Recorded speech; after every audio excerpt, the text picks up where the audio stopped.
ಜನ್ಮಾದ್ಯಸ್ಯ ಯತೋನ್ವಯಾತ್ ಇತರತಃ. ಇದು 3ನೇ ಸ್ಕಂದದ ಪ್ರಮೇಯ.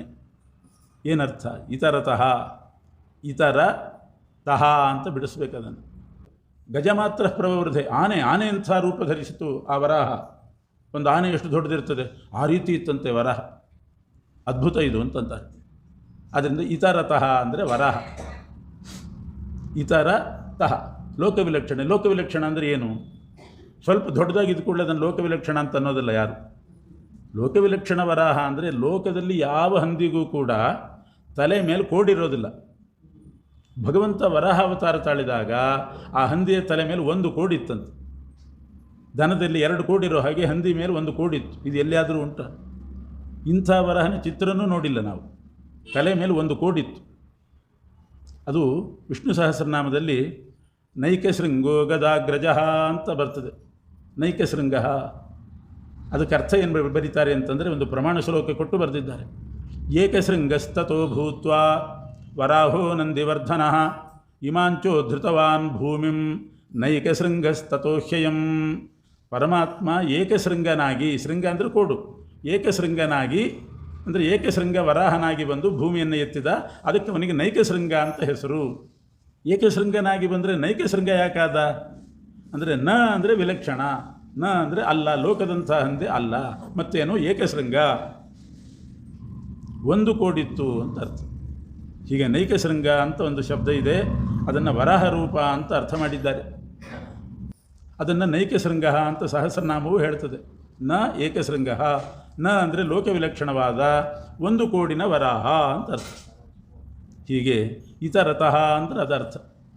ಇನ್ನು ಇತರತಃ ಅಂದರೆ ಇನ್ನೊಂದು ಅರ್ಥ. ಇತ ರತಃ. ಇತ ಅಂದರೆ ಜ್ಞಾನ, ರತಃ ಅಂದರೆ ಆಸಕ್ತಿ. ಭಗವಂತನಿಗೆ ಯಾವುದ್ರ ಮೇಲೆ ಪ್ರೀತಿ? ಜ್ಞಾನದ ಮೇಲೆ ಪ್ರೀತಿ. ಭಗವಂತನಿಗೆ ಪ್ರೀತಿ ಇರೋದೇ ಜ್ಞಾನದ ಮೇಲೆ. ಅವನು ಹೇಳ್ತಾನೆ, ಬೇಕಾದಷ್ಟು ಭಕ್ತರಿದ್ದಾರೆ ನನಗೆ. ಆರ್ತೋ ಜಿಜ್ಞಾಸುರರ್ಥಾರ್ಥಿ ಜ್ಞಾನೀಚ ಭರತರ್ಷಭ. ಆರ್ಥ ಭಕ್ತರು, ಜಿಜ್ಞಾಸು ಭಕ್ತರು, ಹಣ ಬೇಕು ಅಂತ ಅರ್ಥಾರ್ಥಿ ಭಕ್ತರು, ಜ್ಞಾನಿ ಭಕ್ತರು. ಅವರಲ್ಲಿ ಜ್ಞಾನಿ ಪ್ರಿಯತಮೋತೋಮೆ, ಜ್ಞಾನಿ ಭಕ್ತನೇ ನನಗೆ ಅತ್ಯಂತ ಪ್ರಿಯ ಅಂತ ಭಗವಂತ ಹೇಳಿದ್ದಾನೆ. ಸರ್ವೋತ್ತಮ ಅಂತ ತಿಳ್ಕೊಂಡು ಆ ಜ್ಞಾನ ಪಡೆದು ಭಕ್ತಿ ಮಾಡಿದರೆ ಆ ಜ್ಞಾನಿ ಆದವನು ಪ್ರಿಯನಾಗ್ತಾನೆ. ಆದ್ದರಿಂದ ಇತರತಃ. ಇತ ಅಂದರೆ ಜ್ಞಾನ, ಜ್ಞಾನದಲ್ಲಿ ಪ್ರೀತಿ ಉಳ್ಳವನು ಪರಮಾತ್ಮ. ಇದು 3ನೇ ಸ್ಕಂಧದಲ್ಲಿ ಎಲ್ಲಿ ಬಂದಿದೆ ಅಂದರೆ ಕಪಿಲಾವತಾರ. ಕಪಿಲನಾಗಿ ಪರಮಾತ್ಮ ಅವತಾರ ಮಾಡಿ ಏನು ಮಾಡಿದ? ಒಂದೊಂದು ಅವತಾರದಲ್ಲಿ ಒಂದೊಂದು ಪ್ರಧಾನ ಕಾರ್ಯ. ರಾಮಾವತಾರ ಆಯಿತು, ರಾವಣ ಕುಂಭಕರ್ಣಾದಿಗಳನ್ನು ಕೊಂದ. ಕೃಷ್ಣಾವತಾರದಲ್ಲಿ ಬೇಕಾದಷ್ಟು ಮಾಡಿದ್ದಾನೆ. ಕಪಿಲಾವತಾರದ್ದೇನು? ಯಾರನ್ನು ಕೊಂದ? ಯಾರ ಜೊತೆಗೆ ಯುದ್ಧ ಮಾಡಿದ? ಏನಿಲ್ಲ. ದೇವಹೂತಿಗೆ ಸಾಂಖ್ಯಶಾಸ್ತ್ರ ತತ್ವಜ್ಞಾನವನ್ನು ಕೊಟ್ಟ ಅಷ್ಟೆ. ದೇವಹೂತಿ ನಿಮಿತ್ತ ಮಾತ್ರ. ದೇವಹೂತಿಯನ್ನು ನಿಮಿತ್ತ ಮಾಡಿಕೊಂಡು ಇಡೀ ಪ್ರಪಂಚಕ್ಕೆ ತತ್ವಜ್ಞಾನವನ್ನು ಕೊಟ್ಟಂಥ ರೂಪವೇ ಅದು ಕಪಿಲಾವತಾರದ ಮುಖ್ಯ ಕೆಲಸ. ಆದ್ದರಿಂದ ಇತರತಃ ಅಂತಂದರೆ ಇತ ಜ್ಞಾನದಲ್ಲಿ ಪ್ರೀತಿ ಇಟ್ಟು ದಿವ್ಯವಾದ ಜ್ಞಾನವನ್ನು ಲೋಕಕ್ಕೆ ಕೊಟ್ಟಂಥವನು ಕಪಿಲ್ ನಾಮಕ ಪರಮಾತ್ಮ. ಅದನ್ನೇ ಕಪಿಲಗೀತಾ ಅಂತ ಕರೀತಾರೆ. ಹೀಗೆ ಈ ಜನ್ಮಾದ್ಯಸ್ಯ 1ನೇ ಸ್ಕಂಧ. ಯಥೋನ್ವಯಾತ್ ಶುಕಾಚಾರ್ಯ ಬಂದರು ಅನ್ನೋದು 2ನೇ ಸ್ಕಂಧ. ಇತರತಃ ಅಂತಂದರೆ ಇತರತಃ ವರಾಹಾವತಾರ, ಇತರತಃ ಅಂತ ಮಾಡಿದರೆ ಕಪಿಲಾವತಾರ. ಅರ್ಥೇಶ್ವಭಿಜ್ಞ 4ನೇ ಸ್ಕಂಧ. ಅರ್ಥೇಶ್ವಭಿಜ್ಞ ಅಂತಂದರೆ ಯಾರ್ಯಾರಿಗೇನು ಪುರುಷಾರ್ಥ ಅದನ್ನು ತಿಳ್ಕೊಂಡು ಕೊಡಬೇಕು. ಯಾವ ಭಕ್ತರಿಗೆ ಕೊಡುವಾಗ ಅವರವ್ರ ಪುರುಷಾರ್ಥ ನೋಡಿ ಕೊಡಬೇಕು. ಅವ್ರಿಗೇನು ಪುರುಷಾರ್ಥ ಅಂದರೆ ಅವ್ರು ಬೇಡಿದ್ದು, ಅವ್ರಿಗೇನು ಪುರುಷಾರ್ಥವಾಗಿದೆ ಅಂತ ತಿಳ್ಕೊಂಡು ಕೊಡಬೇಕು. ಕೆಲವರಿಗೆ ಧರ್ಮವೇ ಪುರುಷಾರ್ಥ, ಕೆಲವರಿಗೆ ಧರ್ಮ ಅರ್ಥ ಪುರುಷಾರ್ಥ ಆಗಿರ್ತದೆ. ಧರ್ಮ, ಅರ್ಥ, ಕಾಮ, ಮೋಕ್ಷ 4 ಪುರುಷಾರ್ಥಗಳು. ಯಾರ್ಯಾರಿಗೆ ಏನೇನು ಬೇಕು ಅನ್ನೋದನ್ನು ತಿಳ್ಕೊಂಡು ಕೊಡಬೇಕು. ಆಚಾರ್ಯರಿಗೆ ಕೊಡುವಾಗ ಅವ್ರಿಗೆ ಯಾವುದು ಉಪಯೋಗ ಬೀಳ್ತದೆ ಅಂತ ನಾವೇ ಯೋಚನೆ ಮಾಡಿ ಕೊಡಬೇಕು. ಪ್ರಿಯಂಧನಮಾಹೃತ್ಯ ಪ್ರಜಾತಂತು ಮಾವ್ಯವಚ್ಛೇತ್ಸಿಹಿ ಅಂತಾರೆ. ಹಾಗೆ ಅರ್ಥೇಶ್ವಭಿಜ್ಞ. ಧ್ರುವನಿಗೆ ಏನು ಕೊಡಬೇಕು? 4ನೇ ಸ್ಕಂಧದಲ್ಲಿ ಅಂತಂದರೆ ಧ್ರುವರಾಜರು ಏನು ಕೊಡಬೇಕು? ಧ್ರುವನಿಗೆ ಅವನಿಗೆ ಬಹಳ ಎತ್ತರಕ್ಕೆ ಹೋಗಬೇಕು ಅಂತಿತ್ತು. ಧ್ರುವತಾರೆ ಅಂತ ಅಷ್ಟು ಎತ್ತರಕ್ಕೆ ಕಳಿಸಿದ. ಪೃಥು ಚಕ್ರವರ್ತಿಗೆ ಏನಿತ್ತು? ಇಡೀ ಭೂಮಂಡಲದಲ್ಲಿ ಧರ್ಮಸ್ಥಾಪನೆ ಆಗಬೇಕು ಅಂತಿತ್ತು. ರಾಜರಾಜೇಶ್ವರ ಅನ್ನುವ ರೂಪದಿಂದ ಪೃಥು ಚಕ್ರವರ್ತಿಯಲ್ಲಿ ತಾನು ನಿಂತು ಇಡೀ ಭೂಮಂಡಲದಲ್ಲಿ ಧರ್ಮಸ್ಥಾಪನೆ ಮಾಡಿಸಿದ ಪರಮಾತ್ಮ. ಅರ್ಥೇಶ್ವಭಿಜ್ಞ. ಅವನಿಗೆ ಅದಿತ್ತು. ರಾಜರಿಗೆ ಇರಬೇಕಾದದ್ದು ನನ್ನ ಅಧೀನದಲ್ಲಿರುವ ಇಡೀ ಭೂಮಂಡಲದಲ್ಲಿ ಧರ್ಮ ಇರಬೇಕು. ಧ್ರುವನಿಗೆ ಉನ್ನತ ಸ್ಥಾನ ಬೇಕು ಅಂತಿತ್ತು. ಇದು ಪೃಥು ಚಕ್ರವರ್ತಿ. ಹೀಗೆ 4ನೇ ಸ್ಕಂಧದಲ್ಲಿ ಬರ್ತಕ್ಕಂಥ ಅನೇಕ ರಾಜರ ಕಥೆ ಇದೆ. ಅಂಗರಾಜ ವೇನ, ಅವನಿಗೆ ಅರ್ಥ ಅಂದರೆ ನಿವೃತ್ತಿ, ಅವನನ್ನು ನಿವೃತ್ತಿಗೊಳಿಸಬೇಕು ಅಂತಿತ್ತು ಪರಮಾತ್ಮನ. ಅರ್ಥೇಶ್ವಭಿಜ್ಞ, ಯಾಕೆ ಅಂದರೆ ಅವನು ಲೋಕಕಂಟಕನಾಗಿದ್ದ. ಹೀಗೆ 4ನೇ ಸ್ಕಂಧ. ಸ್ವರಾಟ್ 5ನೇ ಸ್ಕಂಧ. ಸ್ವ ಅಂದರೆ ತನ್ನವನು ಅಂತ ಅರ್ಥ. ತನ್ನವರು ಸ್ವ ಯಾರು? ತನ್ನ ಮಗನೇ, ಪರಮಾತ್ಮನ ಮಗನೇ ಭರತ, ಅವನನ್ನು ರಾಜನನ್ನಾಗಿ ಮಾಡಿದ. ಅರ್ಥೇಶ್ವಭಿಜ್ಞ ಸ್ವರಾಟ್ ಭರತ, ಇಡೀ ಭಾರತ ಖಂಡದ ರಾಜನಾದ ಅನ್ನೋದು 5ನೇ ಸ್ಕಂದದ್ದು. ತೇನೇ ಬ್ರಹ್ಮ ಹೃದಯ ಆದಿಕವಯೇ 6ನೇ ಸ್ಕಂದದ ಸಾರ. ಆದಿಕವಯೇ, ಆದಿಕವಿ ಅಂದರೆ ಯಾರು? 6ನೇ ಸ್ಕಂದದಲ್ಲಿ. ಈಗ ಆದಿಕವಿ ಅಂದರೆ ವಾಲ್ಮೀಕಿ ಋಷಿಗಳು. ಆದಿಕವಿ ವಾಲ್ಮೀಕಿ ಅಂತ ಹಾಕಿರ್ತಾರೆ, ರಾಮಾಯಣ ಮೊದಲು ಬರೆದ್ರು ಅಂತ. ಆದಿಕವಿ ಅಂತಂದರೆ ಮೊದಲು ಜ್ಞಾನಿಯಾಗಿದ್ದು ಆಮೇಲೆ ಭ್ರಷ್ಟನಾದವನು ಆದಿಕವಿ. ಯಾರು? 6ನೇ ಸ್ಕಂದದಲ್ಲಿ ಅಜಾಮಿಳ. ಮೊದಲು ಒಳ್ಳೆ ಜ್ಞಾನಿ, ಒಳ್ಳೆ ಬ್ರಾಹ್ಮಣ, ಸದ್ಬ್ರಾಹ್ಮಣ, ಯಾವುದೋ ಒಂದು ಗಳಿಗೆಯಲ್ಲಿ ಭ್ರಷ್ಟನಾಗಿಬಿಟ್ಟು ದಾಸಿ ಸಂಸರ್ಗ ಮಾಡಿ ಅಜಾಮಿಳ ಕೆಟ್ಟು ಹೋದ. ಒಳ್ಳೆಯವನು, ಆದಿಯಲ್ಲಿ ಜ್ಞಾನಿ ಅಂಥವನು ಕೆಟ್ಟು ಹೋದ. ಅವನು ಮೊದಲು ಜ್ಞಾನಿಯಾಗಿದ್ನಲ್ಲ ಅಂತ ತಿಳ್ಕೊಂಡು ಪರಮಾತ್ಮ ಅವನಿಗೆ ತೇನೇ ಬ್ರಹ್ಮ ಹೃದಯ ಆದಿಕವಯೇ, ಅಜಾಮಿಳ ಸಾಯುವಾಗ ಅವನಿಗೆ ನಾರಾಯಣ ಸ್ಮರಣೆ ಬರುವಂತೆ ಮಾಡಿದ. ತನ್ನನ್ನು ಕೊಟ್ಟ ಅಂದರೆ ತನ್ನ ಸ್ಮರಣೆಯನ್ನು ಕೊಟ್ಟ ಅಜಾಮಿಳನಿಗೆ. ಅದೇ ರೀತಿ ಇನ್ನೊಬ್ಬ ಆದಿಕವಿ ಇದ್ದಾನೆ 6ನೇ ಸ್ಕಂದದವನು. ಅವನು ಯಾರು ಅಂತಂದರೆ ಮೊದಲು ಬರೋದು ಅಜಾಮಿಳ, ಕೊನೆಗೆ ಬರ್ತಕ್ಕ ಆದಿಕವಿ ಅಂದರೆ ವೃತ್ರಾಸುರ.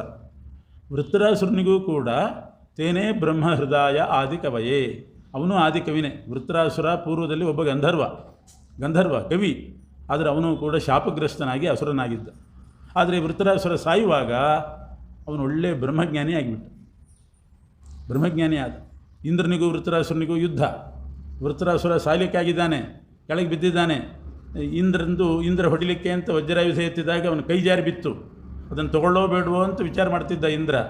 ವೃತ್ರಾಸುರ ಹೇಳ್ತಾನೆ, ಹರಿಸ್ಮರಣೆ ಬರ್ತಾ ಇದೆ ನನಗೆ, ತಗೋ ನನ್ನನ್ನು ವಧೆ ಮಾಡು, ಇದು ಒಳ್ಳೆಯ ಸಮಯ. ಈಗ ನೀನು ಬಿಟ್ಬಿಟ್ಟು ಅಂದರೆ ಮತ್ತೆ ಸಾಯುವಾಗ ಹರಿಸ್ಮರಣೆ ಬರಬೇಕಲ್ಲ.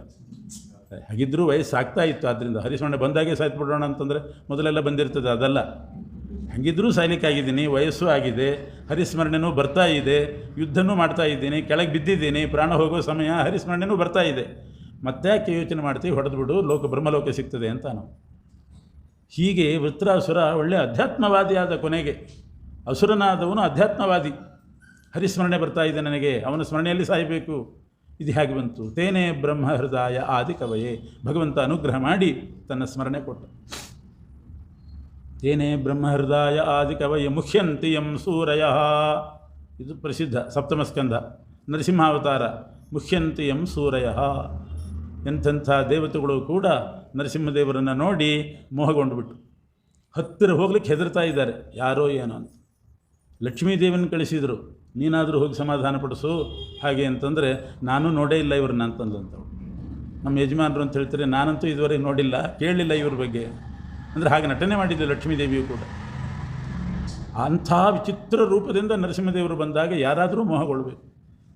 ಒಬ್ಬರೂ ನಿರೀಕ್ಷೆ ಮಾಡಿಲ್ಲ ಹಿಂಗೆ ಬಂದಾನು ಪರಮಾತ್ಮ ಅಂತ, ಯಾರ್ಯಾರಿಗೂ ನಿರೀಕ್ಷೆ ಇಲ್ಲ. ಅನಿರೀಕ್ಷಿತವಾಗಿ ಅರ್ಧ ನರ ಅರ್ಧ ಮೃಗ, ಹಿರಣ್ಯಕಶಿಪೇ ಪೆಚ್ಚಾಗಿ ಹೋದ. ಎಂಥ ಪ್ರಾಣಿ ಇದು, ಮೊದಲೇ ಕಣ್ಣಿಗೆ ಬಿದ್ದಿದ್ರೆ ಇದರಿಂದೂ ಕೇಳ್ಬೋದಿತ್ತು, ಸಾಯಬಾರ್ದು ಅಂತ.